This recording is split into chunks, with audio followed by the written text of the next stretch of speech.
A Barbourville nurse found himself in the right place at the right time during February's flooding. Kylie Hill spoke with the man today and learns how his heroic act saved a family's life.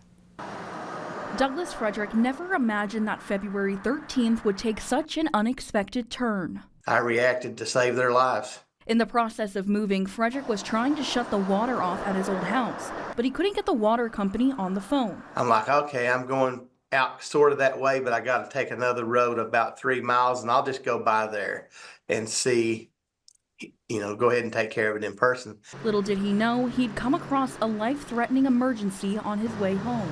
And I look over, and lo and behold, there's a white car flipped on its top over into the floodwater in like a ponding area to the left. Coming down a windy road in Artemis, Frederick spotted a few men standing near a work truck, changing the course of his morning. They're saying there are kids in there, and sure enough, I'm hearing kids screaming.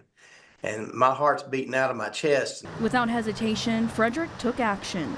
Next thing I know, I dive in the back, I slide in, turn on my back, and I'm in water up to my neck on my back and trying to get this little kid out of a car seat. Freeing the 4-year-old girl, he then turned his attention to the driver. I look over and I hear somebody say, I'm drowning, and there is the mom. His head is just sticking up out of the water. As the cold water numbed his hands, he asked one of the men to hand him a knife. He said around 10 minutes go by of trying to free her. She's kind of tugging on my arm at the same time, and I'm tugging on her.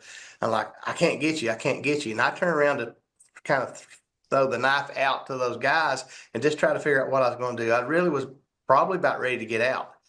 And she said, I'm free, I'm free. Frederick, the driver, the 4-year-old, and a 10-year-old who was pulled from the front by another passerby took shelter in a work truck until EMS came and transported them to the hospital. Mom came up and hugged me. We're all soaking wet, and they were all thanking me. I felt good about it because I thought I was going to have to see somebody die right there, and I feel like I made a difference and kept that from happening. Kylie Hill, Fox 56 News.